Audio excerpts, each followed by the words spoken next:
ကျွန်တော်ဒီနေ့ဒီ resilience ဆိုတဲ့ခံနိုင်ရည်ပေါ့နော်ကျွန်တော်တို့စီးပွားရေးလုပ်ငန်းလုပ်တစ်ခုလုပ်မယ်ဆိုလို့ရှိရင်အသေးစားလုပ်ငန်းတွေဖြစ်ဖြစ်အကြီးစားလုပ်ငန်းတွေပဲဖြစ်ဖြစ်ပေါ့နော်ခံနိုင်ရည်ရှိဖို့လိုတယ်အဲ့လိုခံနိုင်ရည်ရှိဖို့ဆိုရင်တော့အချက်၅ချက်ကိုကျွန်တော် share လုပ်ချင်တယ်နံပါတ်၁ကပါလဲဆိုတော့ accept to change အပြောင်းလဲကိုလက်ခံပါရမယ်ဘာဖြစ်လို့လဲဆိုတော့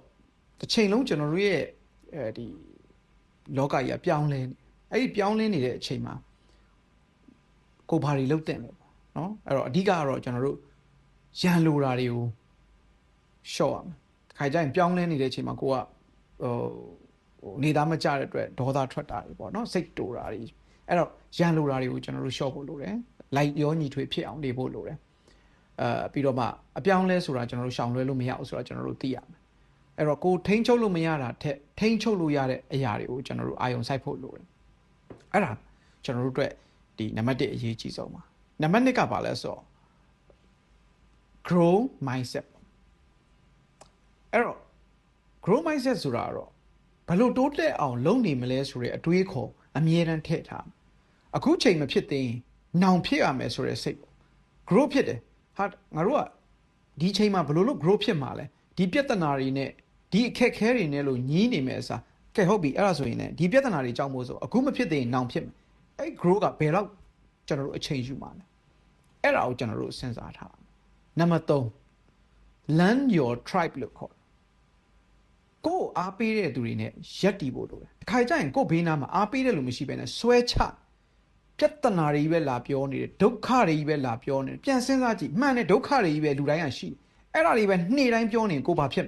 ရှင်းရှင်းလေးပဲအဲ့ဒုက္ခတွေကိုပဲအာယုံနဲ့ရောက်လာရင်ကိုဘာဖြစ်လာမလဲတဖြည်းဖြည်းနဲ့အဲ့ဒုက္ခတွေမှာပဲကျွန်တော်တို့ရှေ့ဆက်တိုးလို့မရတဲ့အနေအထားဖြစ်သွားမယ်ဟုတ်နံပါတ်4ကိုပြောမယ် refuel daily ပါနေ့စဉ်အားပြန်ဖြည့်ရမယ်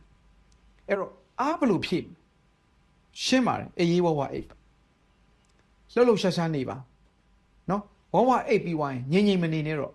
လှုပ်လှုပ်ရှားရှားနေပါပြီးတော့အစားအသောက်အာဟာရပြည့်တာကိုပဲစားပါမလိုအပ်တဲ့ဟာတွေကိုမစားပါနဲ့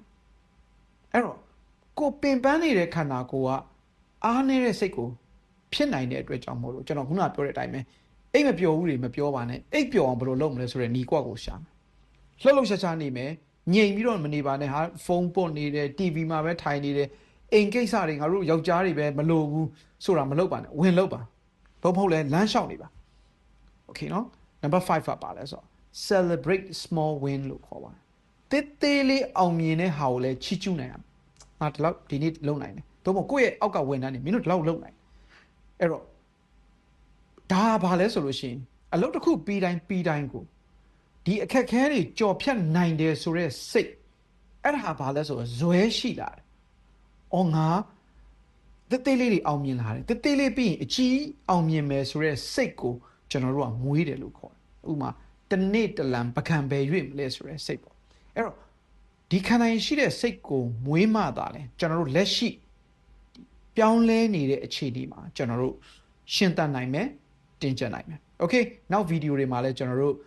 ဒီစီးပွားရေးနဲ့ပတ်သက်တဲ့အတွေးခေါ်တွေကျွန်တော်တို့ဆက်ပြီးဆွေးနွေးကြမယ် See you